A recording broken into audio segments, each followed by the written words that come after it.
Va, pues comenzamos. Buenos días a todos. Vamos a comenzar. ¿Qué vamos a ver el día de hoy? Bueno, vamos a continuar viendo las propiedades operativas de la integral de línea sobre un campo vectorial. Tenemos que ver cómo se comporta la integral de línea sobre un campo vectorial cuando reparametrizamos a nuestra curva. Y también qué pasa cuando pegamos dos curvas. ¿Qué le pasa a la integral de línea sobre un campo vectorial cuando integramos sobre una curva que se obtiene a partir de dos? ¿Cómo? Pues el resultado de pegarlas, ¿ok? ¿Qué propiedades tiene esa operación? ¿Ok? Vamos a dar ejemplos de esos dos resultados y vamos a hacer dos ejercicios que vienen en el libro de Javier Páez, ¿va? Sobre la integral de línea sobre un campo vectorial. Vemos eso y se termina la clase de hoy. Mañana empezaríamos con el estudio de los campos conservativos. Veríamos un poco de conexidad por trayectorias, que eso es de topología, de cálculo 3, ¿ok? Bueno, pues eso es lo que tenemos que hacer. ¿A qué va? Bueno, pues empezamos. Vamos a empezar recordando la definición de lo que es una integral de línea sobre un campo vectorial, ¿ok? Bueno, pues vamos a leer definición. Sea U subconjunto de Rn una región. ¿Qué es una región? Es un conjunto que es abierto y conexo, ¿va? Sea F una función de la región U subconjunto de Rn en Rn. Una función continua. Sea gamma una función de un intervalo a, b en Rn, una función de clase C1 por pedazos, con la propiedad de que la traza de gamma se queda contenida en U, ¿va? Definimos la integral de línea de f sobre la curva gamma como, y la vamos a denotar de esta manera, como con esta notación, esto que denota a la integral de en b de f de gamma de t punto gamma prima de t. De t. Este punto es el producto interior, ¿verdad? Estamos haciendo el producto punto o producto interior de f de gamma de t con gamma prima de t. ¿Ok? Hacemos ese producto punto y esto nos da un número real, ¿va? Entonces al final esta integral pues termina siendo una integral de una sola variable, ¿verdad? Bueno, ya hicimos un montón de ejemplos de cómo se calcula la integral de línea sobre un campo vectorial. Ya vimos un pedazo de la parte operativa de la integral de línea sobre un campo vectorial, pero nos falta ver dos propiedades. Dos propiedades operativas que se hacen sobre la curva de integración, ¿vale? Bueno, pues vamos a ver esas dos propiedades. Voy a bajar tantito. Y por cada propiedad, pues vamos a dar un ejemplo, ¿ok? Bueno, pues empezamos. Propiedades operativas de la integral de línea sobre un campo vectorial. ¿Qué dice la propiedad 1? Bueno, vamos a leer. Sea U subconjunto de Rn una región. Sea F una función de una región U subconjunto de Rn en Rn una función continua. Sean gamma una función intervalo a, b en Rn y delta una función del intervalo c, d en Rn, funciones de clase C1 por pedazos, tales que gamma de B es igual a delta de C. O sea, el punto final de la curva gamma es igual al punto inicial de la curva delta. Vamos a suponer que las trazas, tanto de gamma como de delta, se quedan contenidas en la región U. ¿Eso para qué? Para que la composición de gamma con F y la composición de delta con F estén bien definidas, ¿ok? La imagen de gamma estamos pidiendo que se quede contenida en el dominio de F. Y lo mismo con la delta. La imagen de delta estamos pidiendo que se quede en el dominio de F. ¿Para qué? Para que la composición esté bien definida. Bueno, bajo esas condiciones, ¿qué va a suceder? Que la integral de línea del campo F sobre gamma más delta es igual a la integral de línea de F sobre gamma más la integral de línea de F sobre delta. Básicamente lo que nos está diciendo esta igualdad es que podemos ahorrarnos el cálculo de esta función, de la función gamma más delta. Si tú ya dispones de gamma y ya dispones de delta, ya no tienes que calcular gamma más delta, no es necesario. Simplemente integra sobre cada una de las curvas y súmalas. Suma esos valores que obtuviste. Y esa suma nos va a dar la integral de línea de f sobre la curva gamma más delta, ¿va? Recuerda que gamma más delta aquí no representa la suma usual de funciones. Tiene otro significado, ¿ok? Es otro significado, no es suma de funciones como le hacemos usualmente, ¿va? Es más, vamos a recordar cómo se suman dos curvas, ¿ok? Bajo. Y creo que con eso basta. Mira, vamos a ver el recuadro. ¿Qué es lo que dice? Recuerda que gamma más delta de t, ¿eso qué es? Pues va a ser gamma de t en el caso en que t se encuentre en el intervalo cerrado a, b. Y vale delta de t menos b más c si la t pertenece al intervalo cerrado b, b más d menos c. Esa regla de correspondencia nos define, es gamma más delta de t. ¿Okay? Esto ya lo vimos hace un buen rato, ya hemos trabajado con esta definición, pero ahorita la vamos a utilizar para probar este resultado. ¿Ok? Bueno, pues voy a bajar. ¿Qué tenemos? Pues aquí tenemos una igualdad, ¿no? Lo que tenemos que probar es esta igualdad. Y lo que vamos a hacer es empezar a desarrollar el lado izquierdo de dicha desigualdad. Vamos a ver qué es la integral de línea de f sobre la curva gamma más delta. Y vamos a hacer operaciones y hasta que lleguemos a esta suma de integrales. ¿Ok? Ese es el plan. Voy a bajar tantito, bajamos. Y comenzamos con la prueba. En realidad es muy sencilla, ¿va? Fíjense. ¿Qué significa? ¿Qué es por definición la integral de línea de f sobre gamma más delta?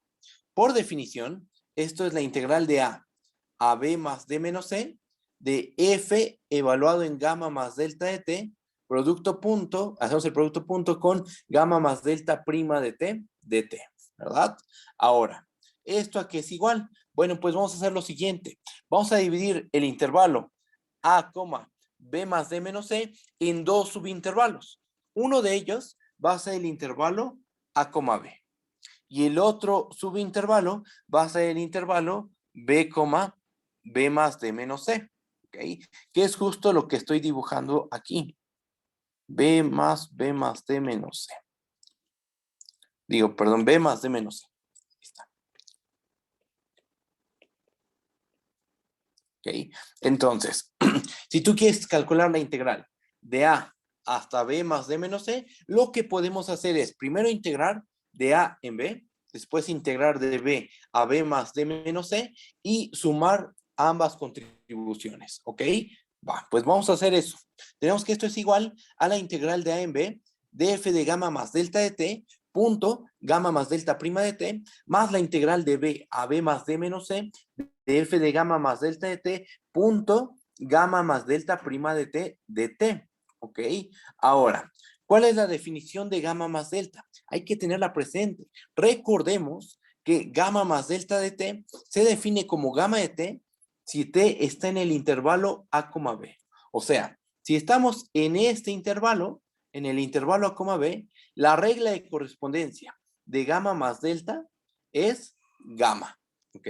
Y en el caso en que estamos en el intervalo b, b más d menos c, entonces la regla de correspondencia de gamma más delta es delta de t menos b más c, ¿ok?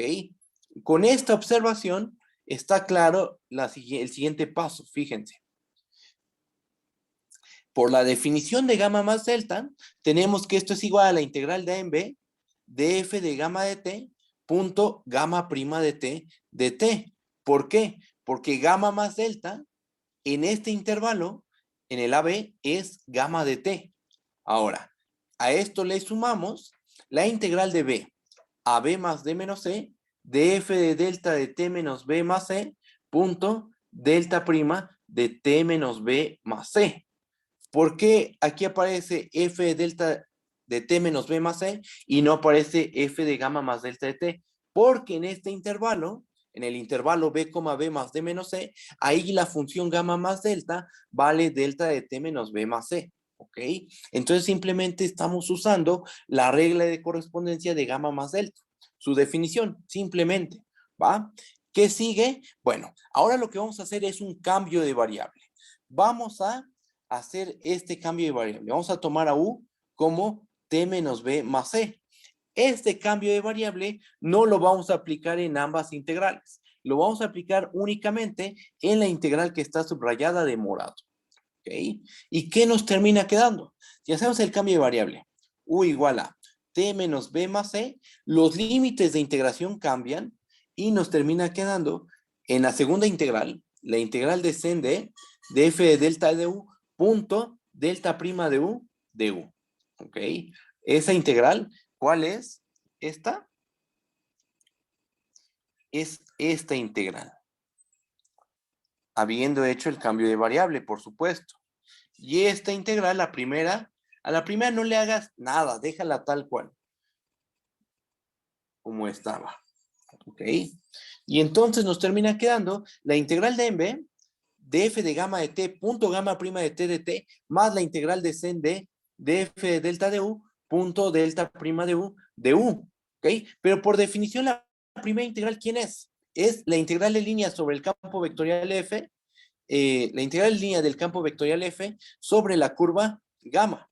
Y la segunda integral es por definición la integral de línea del campo vectorial f sobre la curva delta. ¿Ok? Nos fijamos en el principio y en el final de esta cadena de igualdades y ¿qué es lo que probamos? Probamos que la integral, voy a bajar tantito, probamos que la integral de línea sobre el campo vectorial f de la curva gamma más delta es igual a la integral de línea del campo vectorial f sobre gamma más la integral de línea del campo f sobre la curva delta. Y ahí se acaba la demostración, ¿verdad? ¿Qué probamos? ¿Qué es lo que probamos? Voy a subir un poquito. Terminamos probando que si nosotros tenemos un campo vectorial f continuo y dos funciones de clase C1 por tramos, las cuales se pueden pegar, o sea, el punto final de una es el punto inicial de la otra, y es posible realizar la composición, entonces tú en vez de calcular la integral de línea de f sobre la unión de esas dos curvas, tú calculas la integral de línea de f sobre cada curva por separado y después súmalas. Y eso, ese cálculo nos da la integral de línea de f sobre la curva gamma más delta. ¿Ok? Bueno, esa es la primera propiedad operativa de la clase de hoy, ¿no? La operatividad de la integral de línea sobre el campo del campo f. ¿Va? Bajo. Y vamos a hacer un ejemplo. ¿Cómo se aplica este resultado? Bueno, vamos a considerar el siguiente campo vectorial. Vamos a considerar f de x, y, z igual a z más y, x más z, y más x. Y sea gamma la poligonal que tiene por vértices a los puntos 0,0,0, 1,0,0 y 1,1,0 y 1,1,1. ¿Ok? Bueno, ¿cómo se ve esta poligonal? Aquí tenemos un dibujo. ¿Ok? Tenemos que, vamos a empezar en el punto 0,0,0 y de ahí trazamos un segmento de recta que llega hasta el punto 1,0,0. Después trazamos otro segmento de recta, pero este parte del punto 1,0,0 hasta el punto 1,1,0. ¿Ok? Y después del punto 1,1,0 sacamos otro segmento de recta que llega hasta el punto 1,1,1. ¿Ok? Bueno, esa es la curva sobre la cual vamos a integrar. Bien, ¿qué más? Bueno, pues tenemos que calcular la integral de línea del campo f sobre la curva delta. ¿Va? ¿Qué necesitamos? Pues ya tenemos a la función f, ¿verdad? Ya tenemos al campo vectorial. Necesitamos parametrizar a gamma, ¿verdad? Eso es lo que tenemos que hacer, parametrizar a la curva gamma. Aquí hay un detalle. Aquí uno a lo mejor se da cuenta, y esto es importante, se da cuenta que esta curva, esta poligonal, la podemos ver como el resultado de unir tres curvas. La primera curva sería el segmento que va del punto 0,0,0 al punto 1,0,0. Esa sería la primera curva. La segunda curva sería la curva que va del punto 1,0,0 hasta el punto 1,1,0. Y la tercera curva, la que va del punto 1,1,0 hasta el punto 1,1,1. Esas tres curvas, al unirlas, nos da la poligonal. ¿Estamos de acuerdo? Bueno, lo que vamos a hacer es aplicar el teorema anterior. Entonces, en lugar de parametrizar a toda esa poligonal, vamos a parametrizar pedazo por pedazo. ¿Ok? Bajo tantita. Podríamos parametrizar toda la poligonal, eso es un hecho, pero lo que vamos a hacer es parametrizarla por pedacitos, ¿va? Bueno, pues vamos a considerar estas parametrizaciones. Vamos a considerar la función gamma 1, que va del 0,1 a R3, lo que hace es que a cada punto t lo manda al punto t, 0,0. Esa es nuestra primera función, ¿va? Nuestra segunda función es gamma 2, que va del 0,1 hacia R3. ¿Y cuál es su regla de correspondencia? Bueno, pues a cada punto t lo va a mandar a 1,t, 0.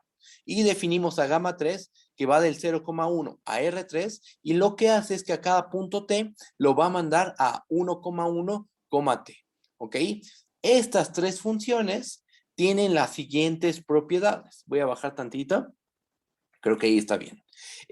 Ocurre que la traza de gamma 1 es el segmento que va del punto 0,0,0 al punto 1,0,0. Su derivada, gamma 1' de t, vale 1,0,0. ¿Cómo se calcula esto? Pues derivando componente a componente, ¿verdad? Y la composición de gamma 1 con f, eso nos da 0,t, t. Aquí es importante recordar la regla de correspondencia de la f, ¿verdad? La regla de correspondencia de la f la tenemos aquí arriba, ¿vale? Z más y, coma x más z, coma y más x, ¿verdad?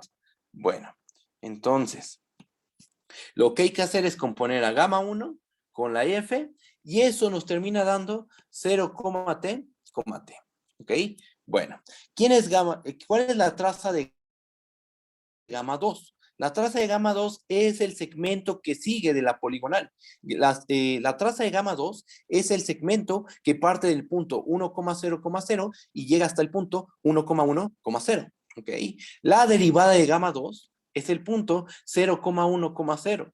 Y la composición de gamma 2 con f es t,1, 1 más t. ¿Ok?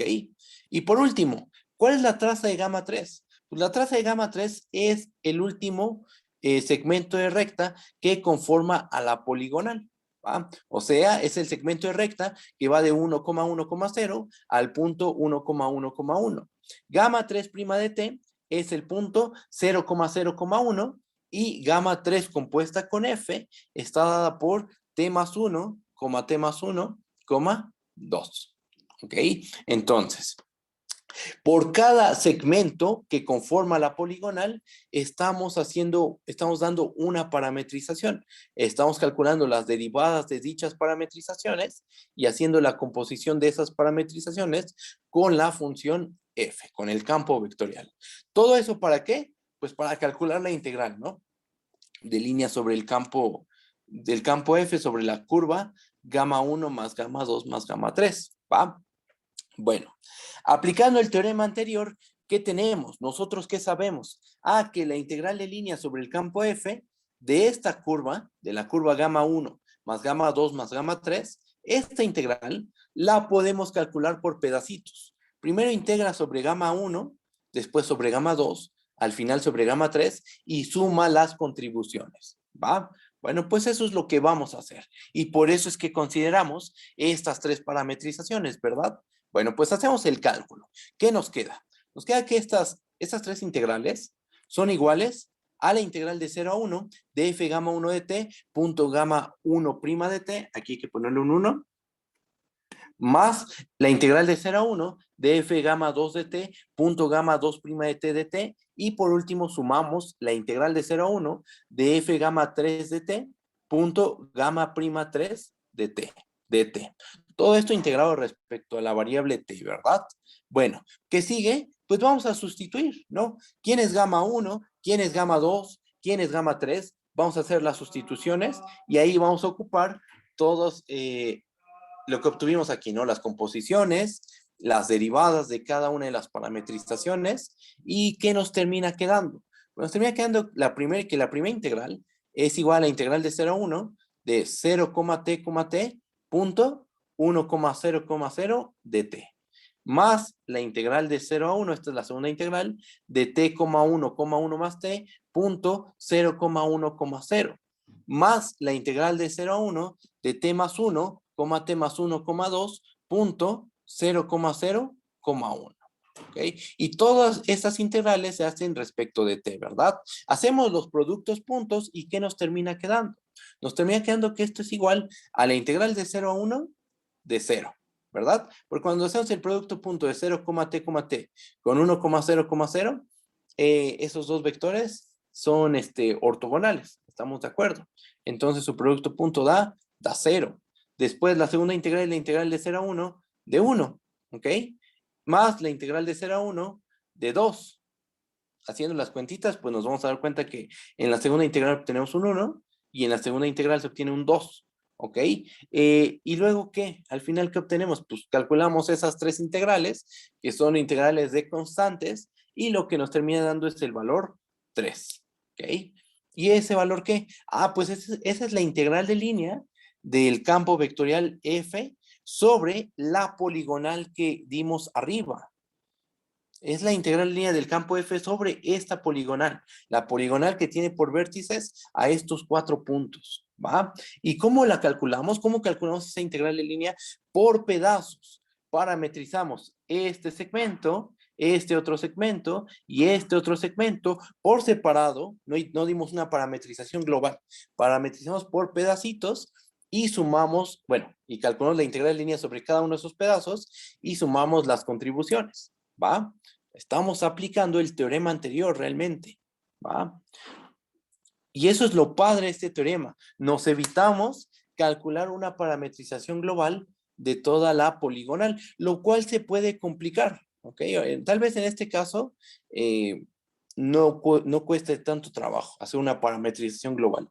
Hay otros ejemplos donde sí se complica bastante. El construirte la parametrización global es más fácil como que tomar pedazos de la curva y parametrizarla por pedacitos y después sumar las contribuciones de cada pedacito, ¿va? Bueno, entonces ese es un ejemplo de cómo se aplica la propiedad anterior, ¿vale? La que acabamos de ver. ¿Qué más tenemos que ver? Bueno, otra propiedad operativa de la integral de línea sobre un campo vectorial F es cuando reparametrizamos a nuestra curva. Si nosotros aplicamos una reparametrización, vamos a ver que la integral de línea es la misma, salvo por el signo. ¿Qué es lo que hace que cambie el signo? Bueno, pues ahorita lo vamos a ver en este teorema. Vamos a ver que bajo ciertas condiciones, la integral de línea es invariante bajo reparametrizaciones, bajo cierto tipo de reparametrizaciones. Y bajo otro cierto tipo de reparametrizaciones, la integral de línea cambia, pero solo el signo. Al reparametrizar va a cambiar, pero únicamente en el signo. ¿Ok? Bueno, pues vamos a leer el teorema formalmente. ¿Va? ¿Qué es lo que dice? Bueno, pues vamos a tomarnos U, subconjunto de Rn, una región. Sea F, una función de la región U, subconjunto de Rn en Rn, una función continua. Sea gamma, una función del intervalo A, B en Rn, una función de clase C1 por pedazos, y alfa, una función del intervalo C, D en el intervalo A, B estrictamente monótona, biyectiva y de clase C1. Estrictamente monótona, ¿qué es? Pues hay de dos tipos, ¿no? O es estrictamente creciente o es estrictamente decreciente. Por ser biyectiva, todo el intervalo C, D se transforma en el intervalo A, B. Y aparte tenemos suavidad, o sea, la función alfa es una función de clase C1, ¿vale? Y recuerden, aquí no lo puse, pero es una hipótesis que tenemos, que la traza de gamma se debe de quedar contenida en U. O sea, esta imagen, la imagen del cerrado A, B bajo gamma, se queda contenida en U para que la composición de gamma con F tenga sentido, ¿verdad? Bueno, este teorema se divide en dos incisos. Primer inciso, en caso de que alfa sea estrictamente creciente, o sea, que alfa compuesta con gamma preserve la dirección, vamos a tener que la integral de f sobre gamma, es igual a la integral de f sobre alfa compuesta con gamma. Y en este caso, la integral es invariante bajo este tipo de reparametrizaciones. Reparametrizaciones que preservan la dirección de la curva, el sentido en el que se recorre. ¿Ok? Si se preserva el sentido en el que se recorre, pues no importa qué reparametrización tomes, siempre y cuando se preserve el recorrido, entonces esas dos integrales de línea van a coincidir. ¿Va? Ahora, si tú le cambias el sentido en el que se recorre la curva, si tú le cambias la orientación, entonces ahí las cosas cambian. Y eso es justo lo que dice el inciso B. En el caso en que alfa sea estrictamente decreciente, o sea, que alfa compuesta con gamma invierta la dirección, entonces la integral de línea del campo F sobre la curva gamma va a ser igual a la integral de línea de F sobre la curva alfa compuesta con gamma. ¿Ok? Con un signo, aquí hay que ponerle un signo menos. ¿Va? Entonces, ¿en qué difiere? En el signo únicamente. Va a diferir en el signo. En eso es en lo único en lo que va a ser diferente. ¿Ok? Gráficamente, ¿cómo se ve esto? Bueno, vamos a ver este diagrama que tengo aquí. Fíjense, hay dos casos, ¿verdad? Tenemos el inciso A y tenemos el inciso B, ¿verdad? Bueno, vamos a primero analizar geométricamente el inciso A. Aquí tenemos a nuestra función gamma, ¿no? A nuestra función de clase C1 por pedazos. Aquí tenemos su dominio de definición, que es el intervalo A, B, el cual usualmente pensamos que lo recorremos del extremo izquierdo del intervalo al extremo derecho del intervalo, ¿verdad? Lo estamos recorriendo del punto A hasta el punto B. Bien, bueno, ¿qué pasa? Pues la curva la estamos recorriendo entonces del punto gamma de A hasta llegar al punto gamma de B, ¿verdad? Bueno, suponte que tú la reparametrizas. Tomas una función alfa, cambias el parámetro y ahora supongamos que el parámetro se mueve en el intervalo CD. Pero ocurre que tu reparametrización es una función estrictamente creciente. Entonces, realmente, tú no cambias la orientación de la curva. Tú la vas a seguir recorriendo en el mismo sentido, porque como alfa es estrictamente creciente, bueno, cuando te mueves descende, por ser estrictamente creciente, en la imagen te sigues moviendo de A en B. Las estrictamente crecientes lo que hacen es preservar el orden, ¿verdad? Entonces, cuando haces toda esta composición, la de alfa compuesta con gamma, pues lo que obtienes es otra reparametrización, eso es un hecho, pero el sentido en el que se recorre la curva sigue siendo el mismo. Y como se sigue recorriendo en el mismo sentido, las integrales de línea van a coincidir, ¿va? Ahora, inciso B. ¿Qué pasa si la alfa es estrictamente decreciente? Bueno, aquí tenemos a nuestra función de clase C1 por pedazos, gamma. Aquí tenemos a nuestro intervalo AB, ¿ok? Nosotros la reparametrizamos con una función alfa y entonces nuestro parámetro, supongamos que se encuentra en el intervalo, nuestro nuevo parámetro se encuentra en el intervalo CD. Ocurre que nuestro nuevo parámetro, más bien nuestra reparametrización, es estrictamente decreciente. ¿Eso qué? ¿Eso en qué afecta? Ah, pues mira, tú te vas moviendo de CD, tu nuevo parámetro se mueve de CD, de izquierda a derecha, vamos a pensarlo así. Pero como el alfa es estrictamente decreciente, en la imagen nos vamos moviendo del mayor punto al menor punto. O sea, del punto B nos estamos moviendo hasta el punto A. ¿Y eso en qué afecta? Ah, que ahora el recorrido de la curva se hace al revés. Ahora empezamos en el punto final y llegamos hasta el punto que era antes el inicial, ¿va? Y por hacer ese cambio, tenemos que la integral de línea sobre el campo vectorial F, la integral de línea del campo vectorial F sobre la curva alfa compuesta con gamma, tiene el signo opuesto a la integral de línea del campo F sobre la curva gamma, ¿ok? Que es justo lo que decimos aquí. El signo cambia, ¿ok? Bueno, pues vamos a ver esos dos incisos. Bajo. Vamos a empezar con el inciso A. En general los dos son muy sencillos. Hay uno que, bueno, hay que ahí tener cuidado con los límites de integración, pero en realidad los dos incisos son muy fáciles de probar. Chequen. Nada más la clave es tener clara la definición de una reparametrización y saber aplicar bien el teorema de cambio de variable para una variable, no para varias. Con que te sepas el de una variable es más que suficiente, ¿ok? Bueno, pues vamos a leer. A ver, tenemos que la integral de línea de f sobre alfa compuesta con gamma, suponiendo que alfa es estrictamente creciente, esta integral, ¿a qué es igual? Esto es igual a la integral de línea, esto es igual a la integral descende de f de gamma polita t, multipunto, gamma o alfa compuesta con gamma prima de t.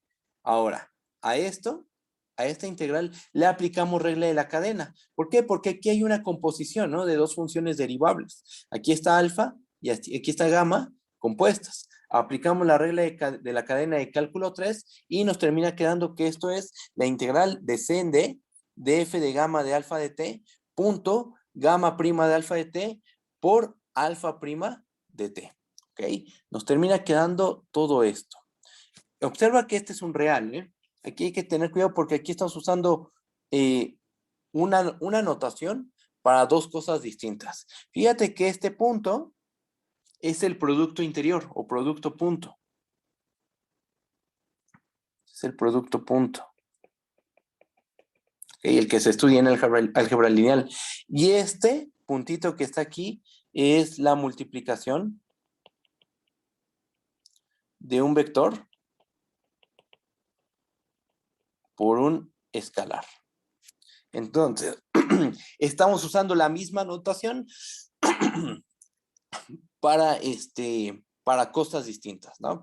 Pero bueno, hay que nada más tener claro con qué objeto estamos trabajando, si vamos a entender si es un producto punto o es una multiplicación de un escalar con un vector. Aquí es una multiplicación de un escalar con un vector, ¿verdad?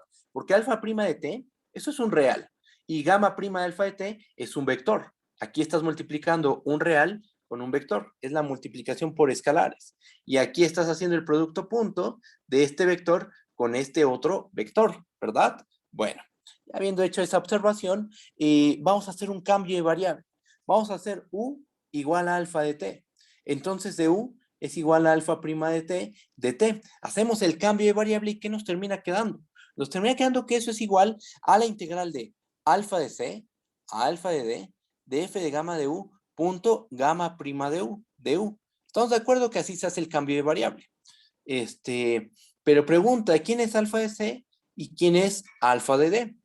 Alfa de C sabemos que es A y alfa de D es igual a B, consecuencia de que la alfa es estrictamente creciente y biyectiva. Recuerden que la alfa, aquí lo recuerdo, la alfa es una función que va del C, D a la, B, la cual es biyectiva y estrictamente creciente. Con solo biyectiva no bastaría, pero siendo estrictamente creciente y biyectiva, entonces estamos seguros de que el punto C bajo alfa se va al punto A y el punto D bajo la alfa se va al punto B. Entonces, ¿qué nos termina quedando? Bueno, terminamos llegando a que esto es igual a la integral de A en B de f de gamma de u punto gamma prima de u. Pero estamos de acuerdo que esa integral, por definición, es la integral de línea del campo vectorial f sobre la curva gamma. ¿Ok? Llegamos a eso. ¿Y eso qué? Pues nos fijamos en el principio y en el final de esta cadena de igualdades y lo que hemos probado es que la integral de línea del campo f sobre la curva alfa compuesta con gamma es igual a la integral de línea de f sobre la integral de línea del campo f sobre la curva gamma, bajo el supuesto de que la alfa es estrictamente creciente, bajo el supuesto de que la curva se recorre en el mismo sentido que con la parametrización original, ¿ok? Entonces el inciso A ya está aprobado. La integral de línea sobre un campo F es invariante bajo reparametrizaciones, bajo el supuesto de que la reparametrización preserva la orientación de la curva, la dirección en la que se recorre, ¿va? Ahora, ¿qué pasa si le cambias el sentido a la curva? Si la recorres en sentido contrario. Pues eso es justo lo que dice el inciso B. Vamos a ver qué es lo que pasa. Si tenemos que alfa es estrictamente decreciente, entonces sucede lo siguiente. Checa. La integral de línea del campo F sobre la curva alfa compuesta con gamma, esto por definición es la integral de sende de f de alfa compuesta con gamma de t punto alfa compuesta con gamma prima de t de t. Aplicamos la regla de la cadena y ¿qué obtenemos? Que esto es igual, regla de la cadena de cálculo 3, ¿verdad? Porque aquí tenemos una función de R en R compuesta con una función de R en Rn, ¿verdad? Esa se ve, ese tipo de regla de la cadena se ve en cálculo 3, ¿ok? Bueno, ¿qué nos termina quedando? Nos termina quedando que esto es igual a la integral de sende de f de gamma de alfa de t punto gamma prima de alfa de t punto alfa prima de t de t. Ya está este punto de la prueba del inciso B, estamos haciendo lo mismo que en el inciso A. Pero aquí viene el cambio, aquí viene el detalle sutil entre el inciso, el cambio, el detallito que hay entre el inciso A e inciso B, la diferencia, ¿no? Que hay entre esos dos incisos. Checa, vamos a hacer el siguiente cambio de variable. Vamos a aplicar teorema de cambio de variable y vamos a hacer a U igual a alfa de t y du igual a alfa prima de t de t. ¿Qué nos termina quedando? Haciendo cambio de variable, nos termina... perdón, me estoy brincando un paso. Vamos a hacer esto, chequen. Vamos a multiplicar un 1 adecuado. Vamos de aquí a acá, ¿verdad? De hecho, el cambio de variable se aplica abajo. Vamos a multiplicar un 1 adecuado. ¿Cuál es ese 1 adecuado?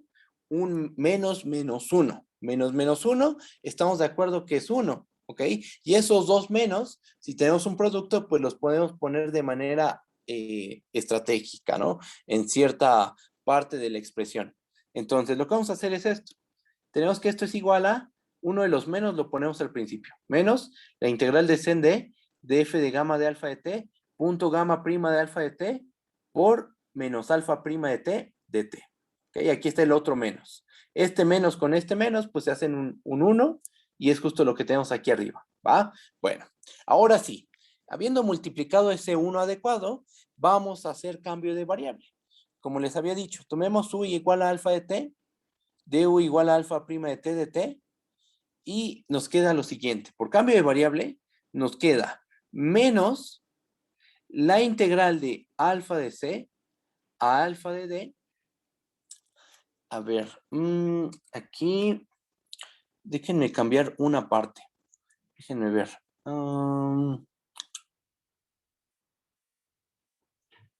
Vamos a hacer esto, a ver.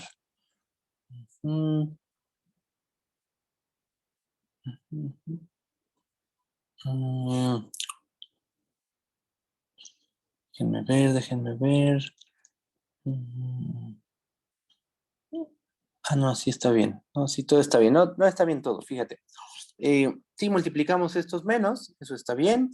Aplicamos teorema de cambio de variable, así como acabo de decir, y nos termina quedando que esto es igual a menos la integral de alfa de c a alfa de d de f de gamma de u punto gamma prima de u. Pregunta, ¿qué le pasó al signo menos? Aquí hay un signo menos, efectivamente. Pero ¿qué le pasó al otro signo menos que teníamos aquí? Recuerda que el teorema de cambio de variable, la versión del teorema de cambio de variable que estamos ocupando es esta. Checa. Tenemos que f de, vamos a ponerlo así, de g de x punto el valor absoluto de g' de x yendo de a en b es igual a la integral de g de a g de b de f de u de u.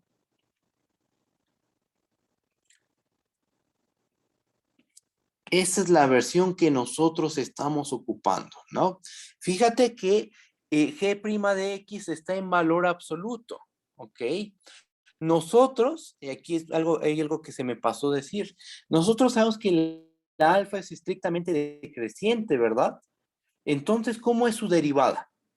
Como alfa es estrictamente decreciente, la alfa prima de t, ¿cómo tiene que ser? Alfa prima de t debe ser menor o igual a 0, ¿verdad? Entonces su valor absoluto, ¿cuánto va a valer? Segurito va a valer menos alfa prima de t, ¿verdad?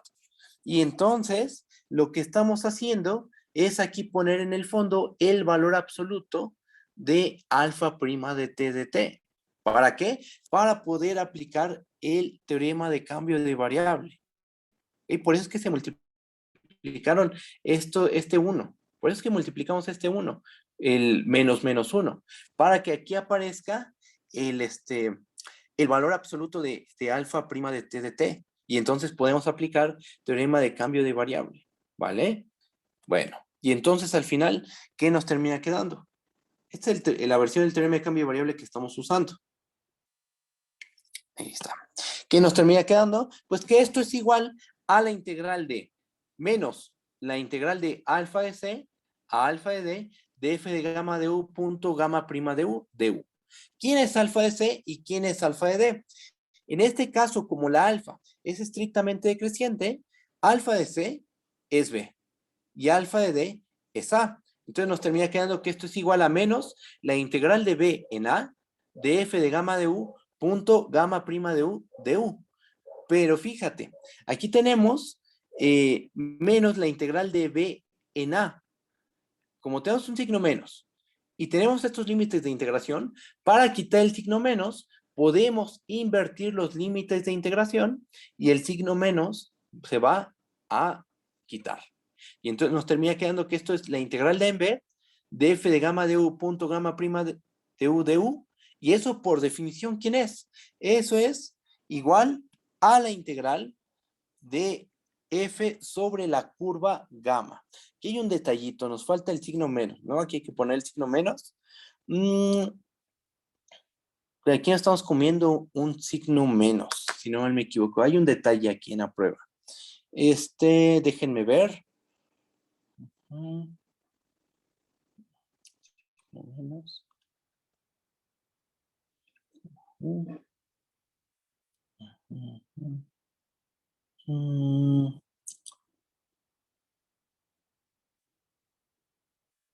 Ok. Chan, chan, chan.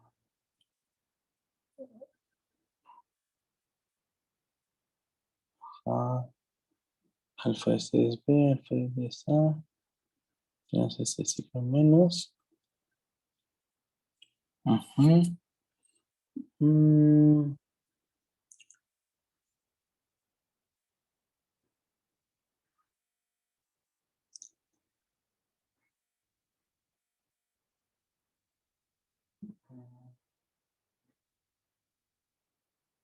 Tenemos esta expresión.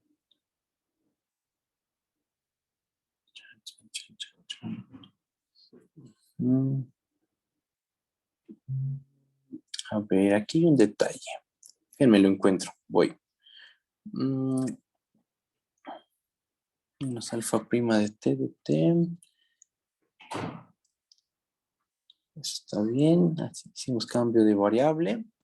Nos queda esto.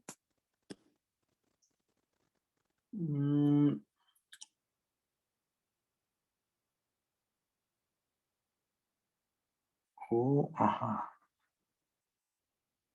De t por la derivada. Está bien.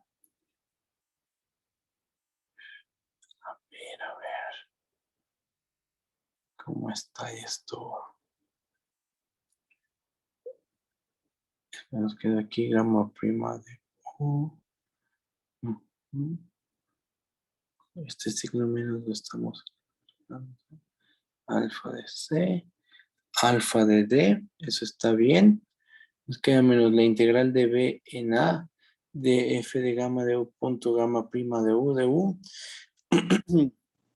Y después nos queda la integral en b de f de gamma de u punto gamma prima de u. No encuentro el detalle. Hay un detalle ahí con el signo. Déjenme checarlo y les mando las notas con la corrección, ¿va? Pero ahí hay un detallito. Nos falta un signo menos. Eso es lo que pasa. Nos falta un signo menos y nos tendría que quedar esto, menos la integral de f sobre gamma, cosa que no nos está quedando. Lo que nos está quedando aquí, nuevamente, es la integral línea del campo F sobre la curva gamma. Déjenme quitar este signo menos. Porque con todo el argumento que hicimos aquí, hay un detalle, es un hecho, debe haber un errorcito en alguna parte del argumento donde nos estamos comiendo un signo menos.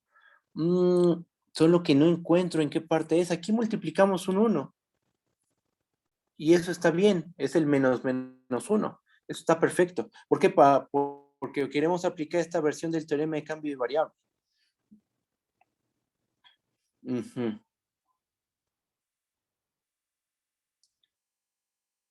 Esto es, creo que, a ver. Mm, Gamma compuesta con alfa, U, ajá.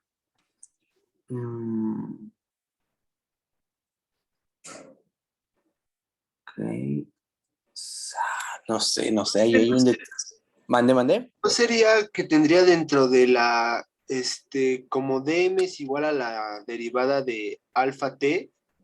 No sé, no tendríamos que seguir, y aquí en la parte aquí donde dice CV, no Ah, tendría que seguir viendo adentro un negativo, porque arriba tenemos menos la derivada de alfa t, a y, ver, y bueno, y con el menos de afuera de la integral, claro, ¿no, claro, no claro. sería E- eso? O...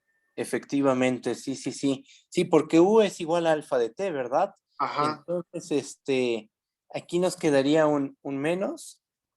Sí, ahí está el detalle, ¿verdad? Creo. Ah, no, aquí está bien, ¿no? Ahí sí nos queda aquí sí nos queda U. Y en el alfa prima, mm, no.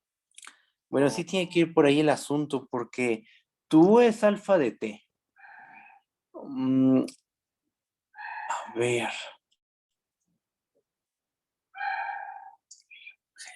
¿qué está fallando aquí? Sí, por ahí debe ir el asunto. Estamos comiendo un signo menos. Mm, mm, mm, claro, ahí hay un error. No. Déjenme lo pienso, ¿va? Hay un detallito aquí. Déjenme escribir de nuevo esto.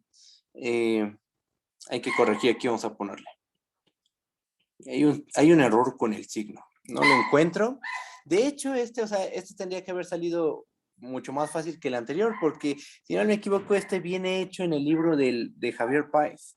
Entonces, bueno, no lo chequé, o sea, según yo ya me sé la prueba, pero aquí hay un detalle que no estoy tomando en cuenta, ¿va? No sé, no lo encuentro ahorita el detallito. Pues déjenme lo corrijo y las notas se las mando con la corrección. Eso es mi detalle, algo muy simple que no estoy viendo ahorita. Si ustedes lo ven, díganme, si encuentran ahí el detallito, díganme y lo corregimos. Pero bueno, déjenme pensarlo y ya al rato les digo qué onda, ¿va? Bueno, entonces queda pendiente. La cosa es que nos tenía que dar esto, la integral de línea del campo F sobre la curva alfa compuesta con gamma, esto es igual a menos la integral de línea del campo F sobre la curva gamma, siempre y cuando la alfa sea estrictamente decreciente. Si le cambias el sentido a la curva, entonces las integrales van a diferir por el signo únicamente, ¿va? Y vamos a ver un ejemplo que ilustra resultado, ¿va? Vamos a ver un ejemplito de este teorema y tenemos lo siguiente. Vamos a considerar este campo vectorial. Vamos a tomar el campo vectorial f de x, y igual a menos y entre x cuadrada más y cuadrada, x entre x cuadrada más y cuadrada.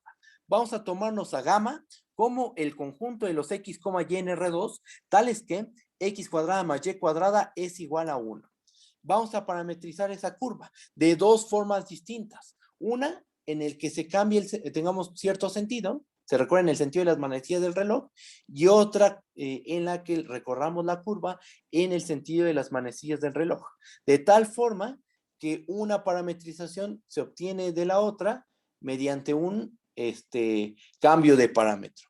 O sea, una es reparametrización de la otra, ¿va? Fíjense. Vamos a tomarnos a gamma de t como la parametrización usual, la canónica. Coseno de t, seno de t. Con esta parametrización, la circunferencia se recorre en el sentido contrario a las manecillas del reloj, ¿verdad? Eso es algo que sabemos muy, muy bien. La otra parametrización va a ser delta de t igual a coseno de 2pi menos t, coma, seno de 2pi menos t, ¿ok?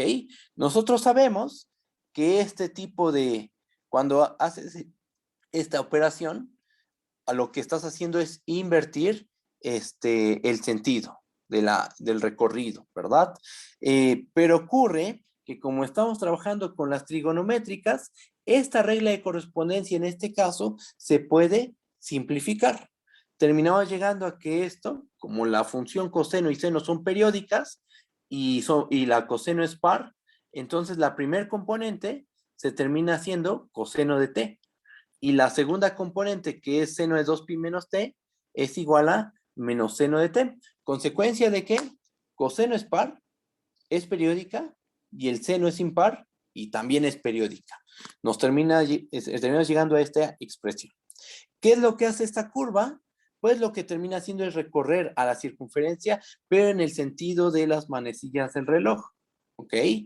Y fíjate en esto, vamos a ver este paréntesis. Nota que delta es una reparametrización de gamma que invierte la dirección, o sea, se recorre en sentido contrario. ¿Por qué? ¿Por qué es reparametrización?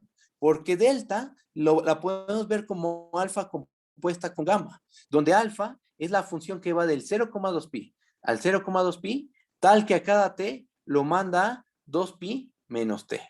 Pero fíjate que esta es una estrictamente decreciente, es biyectiva y es de clase C1, ¿verdad? ¿Por qué? Porque es un polinomio. Los polinomios es un polinomio de grado 1. Los polinomios de grado 1 siempre son de clase C infinito, en particular son de clase C1. ¿Es decreciente? Por supuesto que es decreciente, es algo que se puede demostrar fácilmente, ¿no? 2pi menos t es una función decreciente, efectivamente, y es biyectiva. También es algo que nosotros ya sabemos probar muy, muy bien, ¿no? La biyectividad con este tipo de funciones, ¿ok?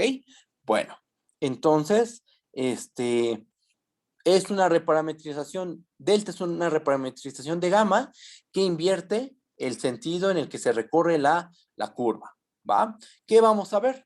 Que si integramos a f sobre gamma, nos da cierto valor, y si integramos a f sobre delta, nos da el valor de la integral original, pero con un signo menos, con signo contrario, ¿va? Vamos a verlo.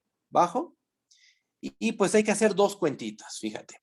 Vamos a hacer la integral de línea del campo f sobre gamma, eso, y la integral línea de f sobre delta. ¿Ok? Vamos a hacer la cuentita. La integral de línea del campo f sobre gamma es, por definición, la integral de 0 a 2pi de f de gamma de t, punto gamma prima de t de t.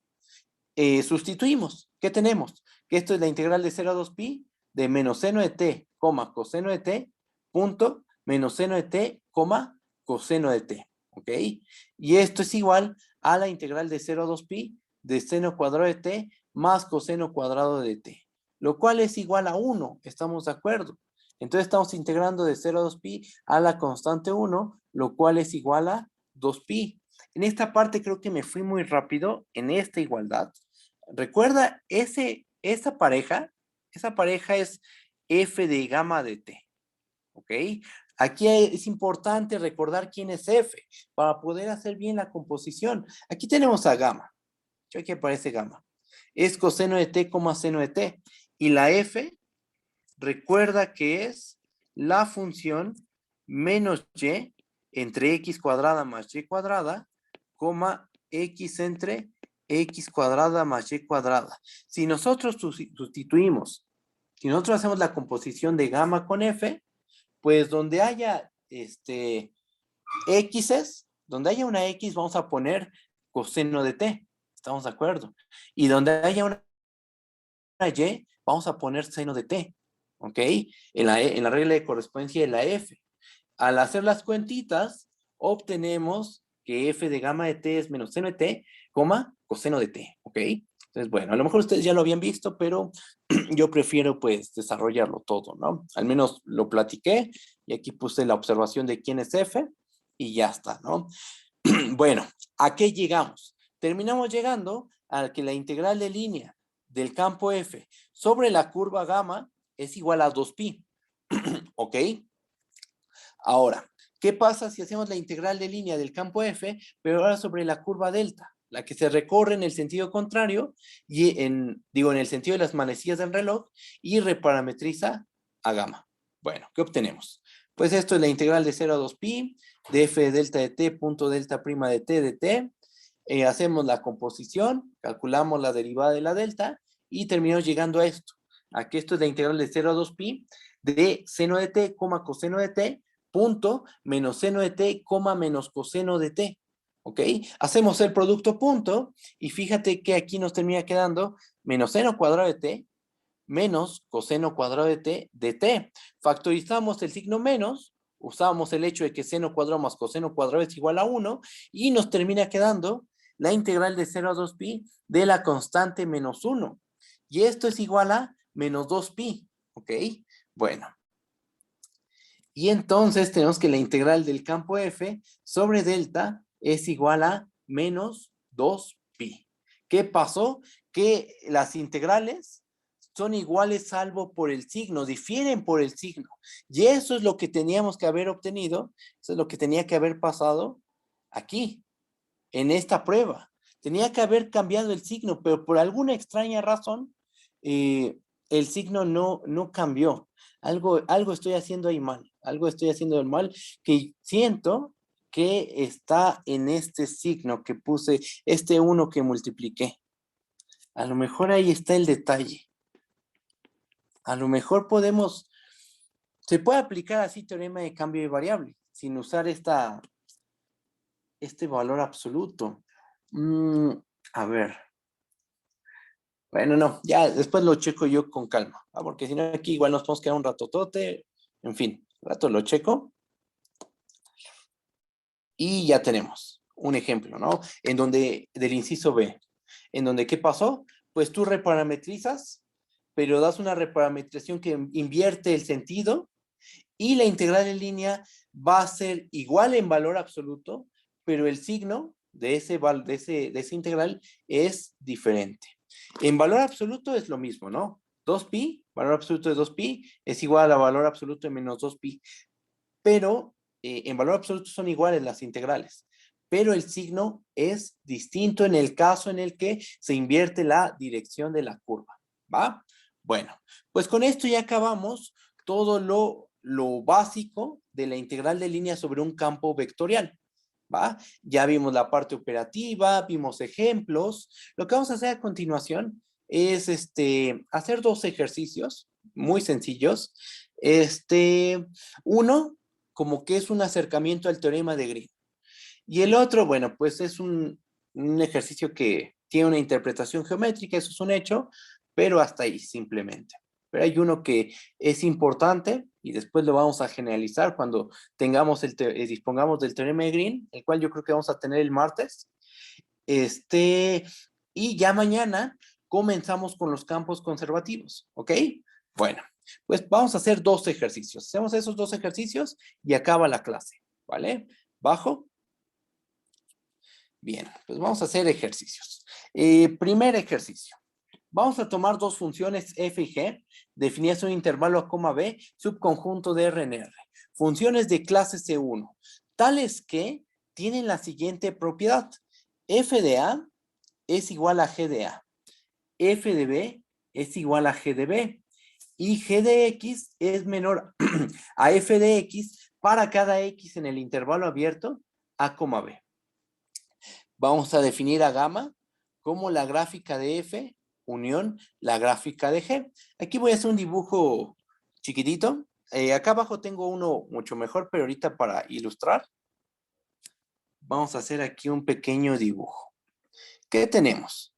Pues tenemos aquí a la gráfica de la G, ¿no? Y tenemos también a la gráfica de la función F.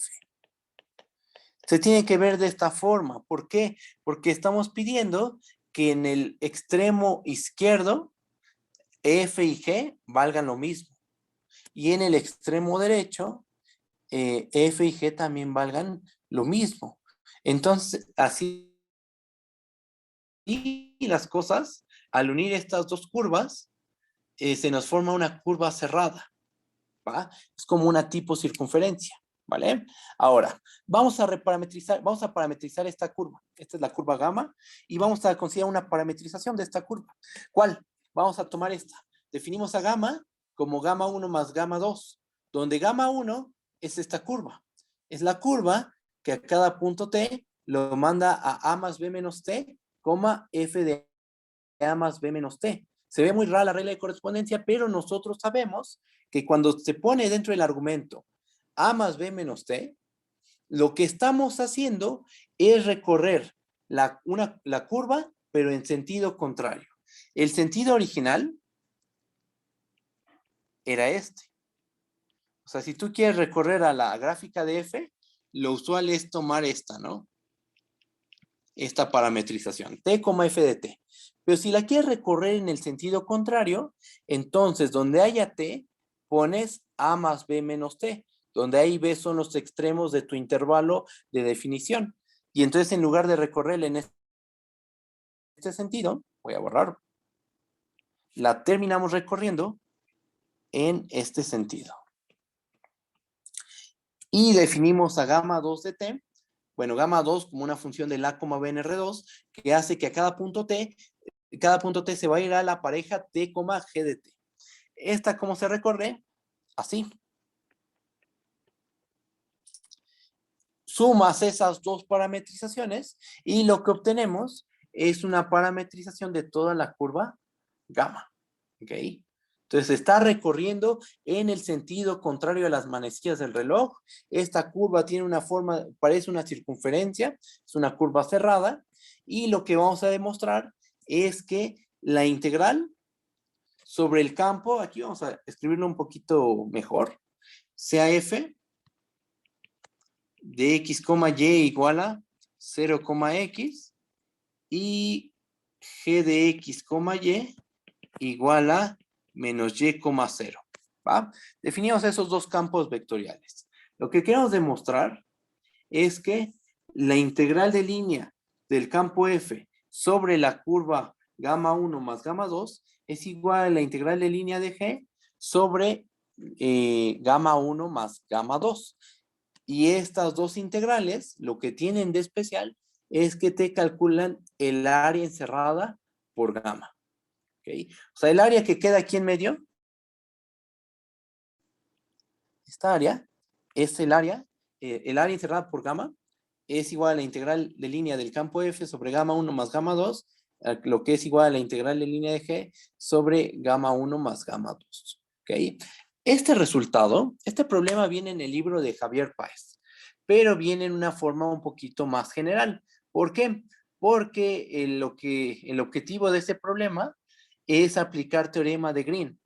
Pero bueno, lo que nosotros estamos haciendo, lo que ocurre es que en el ejercicio del libro te dice que la gamma tú la parametrizas con una parametrización que recorra la curva una sola vez y se recorre en el sentido contrario a las manecillas del reloj. No te dice qué parametrización tomes, simplemente te dice, la gamma es una parametrización de la curva gamma que recorre la curva en una sola vez y en el sentido contrario a las manecillas del reloj. Y te dice, demuestra estas dos igualdades. Y el plan ahí es aplicar teorema de Green. Pero nosotros todavía no tenemos el teorema de Green. Pero aunque no tengamos teorema de Green, podemos demostrar esta igualdad. Aquí el detalle está en que nosotros tenemos que especificar quién es esta parametrización. Y en el caso general, tú simplemente dices, tenemos una parametrización de clase C1 por pedazos de la curva gamma que recorre la curva en el sentido contrario a las manecillas del reloj y una sola vez. ¿Ok? Bueno, este es un caso particular, pero es interesante, ¿va? Que estas integrales nos terminen calculando el área encerrada por la gráfica de f y la gráfica de g. Y miren, aquí hay un dibujo un poquito más elaborado, un poquito mejor elaborado. Bajamos un poco, ahí está. Y aquí se encuentra, ¿no? Aquí tenemos la gráfica de la G, aquí está la gráfica de la F, y vamos a hacer la cuentita. Vamos a demostrarlo para la F, ¿ok? Recuerda que la F es la función que a cada x, y lo manda a 0,x, ¿va? Entonces, ahí tenemos nuestro campo vectorial y vamos a hacer la cuentita. Chequen. La integral de línea del campo 0,x bajo la curva gamma 1 más gamma 2, por el teorema, el primer teorema de la clase de hoy, sabemos que se puede ver como la integral del campo 0,x sobre la curva gamma 1 más la integral del campo 0,x sobre la curva gamma 2, ¿verdad? Sustituimos. Calculamos la integral de línea sobre ambas curvas y ¿qué nos termina quedando? La integral de MP de 0, a más b menos t, punto, menos 1, menos f' de a más b menos t. Esta pareja es la derivada de gamma 1' de t, que aquí la tenemos calculada, ¿verdad? Y esta es la composición del campo F con gamma 1 de t, ¿ok? Bueno, al final nos termina quedando este producto punto, más la integral de A en B de 0, t punto 1, g' de t. Aquí 0, t es f compuesta con g2 de t. Y 1, g' de t, pues es la derivada de gamma 2. ¿Ok? Bueno, ahora, hacemos los productos puntos. ¿Qué nos termina quedando? Nos termina quedando que esto es la integral de A en B de A más B menos T por menos F' de A más B menos T, de T, todo integral respecto de T, más la integral de A en B de T por G' de T. ¿Ok? Después, ¿qué sigue? Bueno, esto ya es una integral son dos integrales de una sola variable, ¿va? La variable T. El plan ahora es aplicar integración por partes, ¿va? ¿Qué función sabemos integrar? ¿Y qué funciones sabemos derivar? Bueno, la que sabemos integrar en esta integral, en la primera, nosotros sabemos integrar a menos f' de a más b menos t. Conocemos una primitiva de esta función. También sabemos integrar la g'. Su primitiva es la g. ¿Ok?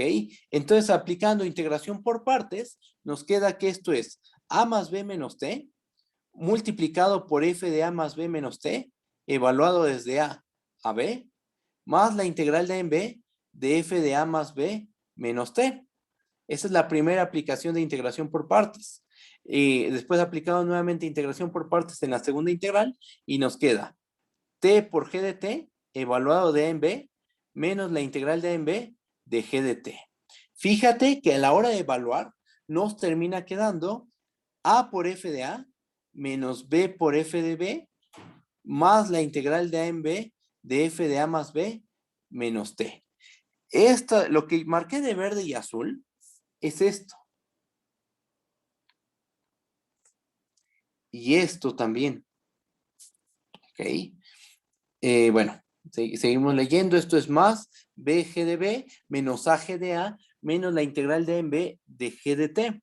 ¿Qué tenemos? Ok, ya evaluaste, ya aplicaste integración por partes y después ¿qué? Ah, pues fíjate que lo que está de azul se nos va a cancelar porque aquí tenemos menos bg f de b y aquí tenemos bg de b. Y por hipótesis recuerda que f de a coincide con g de a. Ah, de hecho aquí lo tenemos, ya no tengo que escribirlo. Aquí lo tenemos, aquí abajito. F de a coincide con g de a y f de b coincide con g de b. Entonces se nos termina cancelando lo que está de azul y también lo que está de verde. ¿Qué nos termina quedando únicamente? La integral de en b de f de a más b menos t menos la integral de en b de g de t. ¿Ok? Bueno, nos queda esto. Y después, bueno, vamos a hacer un cambio de variable para que podamos llegar a lo que queremos. Hacemos u igual a más b menos t y du que sea igual a menos dt. ¿Ok? ¿Qué nos termina quedando? Pues hacemos cambio de variable y nos queda menos la integral de a más b menos a más b menos b de f de u. Pero fíjate que a más b menos a, ¿por qué pongo a más b menos a? A lo mejor tú has de preguntar, ¿por qué pones a más b menos a? Porque tienes que cambiar los límites de integración, ¿no? Según este cambio de variable. como estás haciendo el cambio de variable a más b menos t, entonces en esta función, en la a más b menos t, evalúas en a y evalúas en b, que es lo que estamos haciendo aquí. ¿Y qué nos termina dando? Nos termina dando b y a. B en el límite de integración inferior y A en el límite de integración superior. Pero como cargamos con este signo menos, al final nos termina quedando la integral de A en B de F menos la integral de A en B de G. Y por el tema de aplicaciones de la integral de cálculo 2, sabemos que esta diferencia nos calcula el área encerrada por gamma. Aquí hay otra hipótesis muy importante, que la G queda por debajo de la F, porque así las cosas, esta diferencia realmente nos calcula el área encerrada por la curva gamma. ¿Ok? Y se concluye que la integral del campo 0,x sobre la curva gamma 1 más gamma 2 realmente nos da el área encerrada por la curva gamma. ¿Va?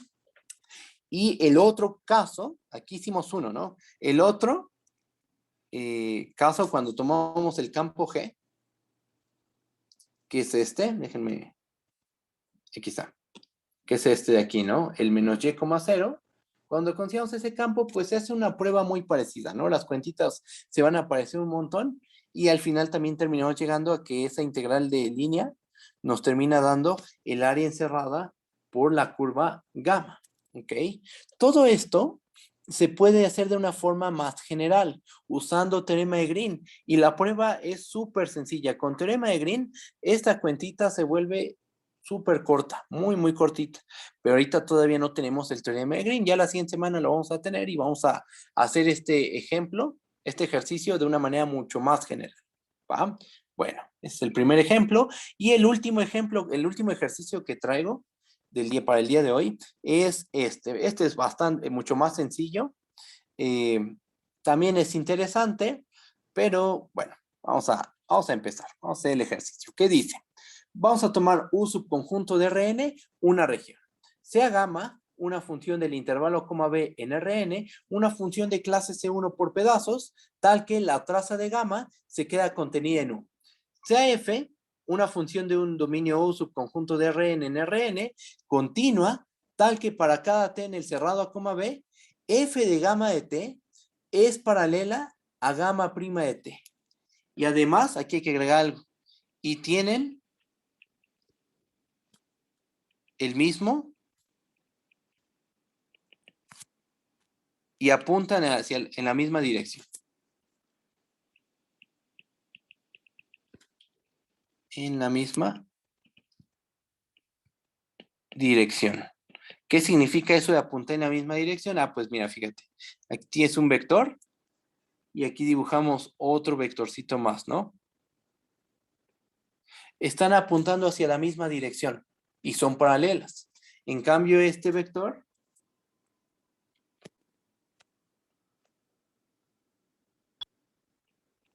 es paralelo, por supuesto, pero apunta en dirección contraria. ¿Okay? Aquí estamos suponiendo que apuntan hacia la misma dirección, o sea, las flechitas van hacia el mismo sentido. ¿Va?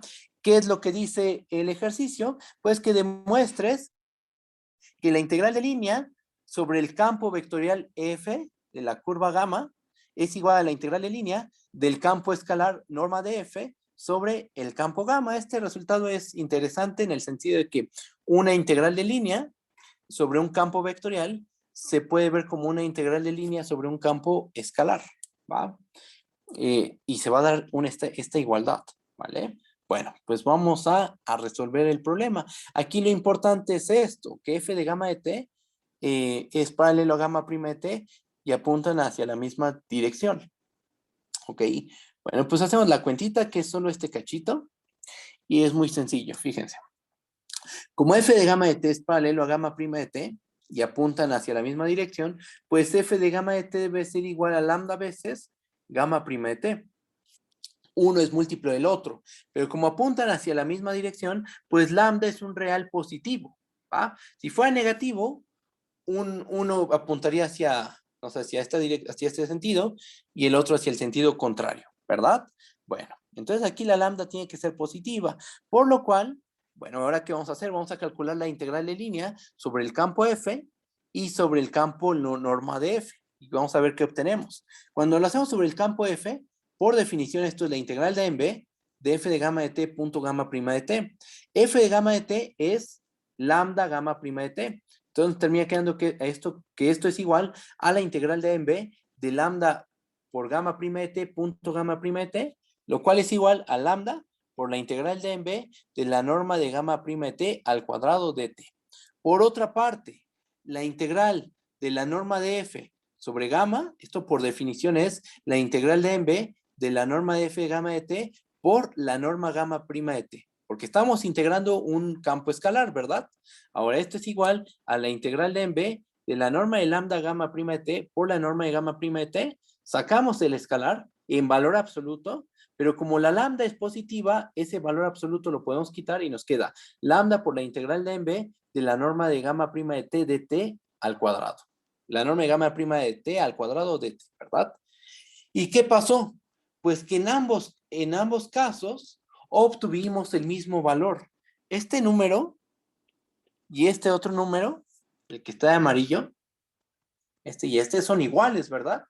Entonces, a lo que hemos llegado es que la integral de línea sobre el campo vectorial F, del campo vectorial F sobre la curva gamma, es igual a la integral de línea del campo escalar norma de F sobre la curva gamma, ¿verdad? Y se acaba el ejercicio. Bueno, y con esto terminamos el estudio de las propiedades básicas de la integral de línea sobre un campo vectorial. Hicimos muchos ejemplos del cálculo de la integral de línea sobre un campo vectorial, vimos la parte operativa, hicimos algunos ejercicios. O sea, es simplemente un ejercicio, no hay más, digamos, que decir de pero este que hicimos, el primero, de este sí vamos a sacar más provecho, más adelante. Ya cuando veamos el teorema de Green, este ejercicio lo vamos a retomar y lo vamos a ver de una forma mucho más general.